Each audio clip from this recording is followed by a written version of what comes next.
వరుసబెట్టి కేంద్ర మంత్రులను కలిసినటువంటి చంద్రబాబు కీలకమైనటువంటి కోరికలు కోరారు. అందులో ప్రధానమైనటువంటిది గ్రీన్ ఎనర్జీ ద్వారా 24 గంటలు విద్యుత్ సరఫరా చేసేందుకోసం అని చెప్పేసి ఏదైతే కేంద్ర ప్రభుత్వం ఇచ్చే పిఎం సూర్య గారిని మరిన్ని ఎక్కువ చేయాలని అడిగారు. అలాగే ఆపరేషన్ సింధూర్ విజయవంతం చేసిన రాజ్నాథ్ సింగ్ అభినందనలు చెప్పడంతో పాటుగా జగ్గైపేట డోలకొండ క్లస్టర్లో 6,000 ఎకరాలు అందుబాటులో ఉందని, ఆ క్లస్టర్ను మిస్సైల్ అండ్ అమ్యునేషన్ ప్రొటెక్షన్ కేంద్రంగా తీర్చిదిద్దాలని చెప్పి కోరారు.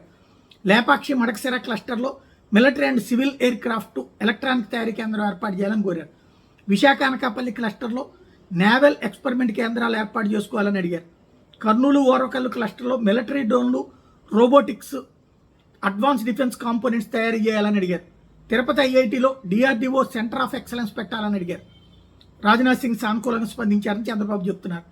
అలాగే సైనిక్ కంటోన్మెంట్ ఆంధ్రాలో పెట్టమని అడిగారు. దానికి కూడా సానుకూలంగా స్పందించారని చెప్తున్నారు. మరోవైపు పోలవరం 2027లో పూర్తి చేస్తామని, అలాగే మిగిలిన నీళ్లను బరకచెర్లకి తీసుకెళ్తామని చెప్పేసి ఇరిగేషన్ మంత్రితో మీటింగ్ సందర్భంగా చెప్పుకొచ్చారు. అలాగే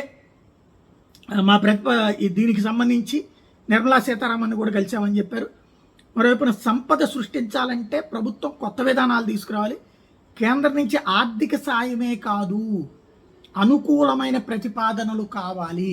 అంటే కేంద్రాన్ని మేము సంపద సృష్టించుకోవడానికి మీరు ఏమన్నా విధానాలు తయారు చేయండి అని అడుగుతున్నట్టున్నారు. అది చంద్రబాబు గారి తాజా స్టేట్మెంట్.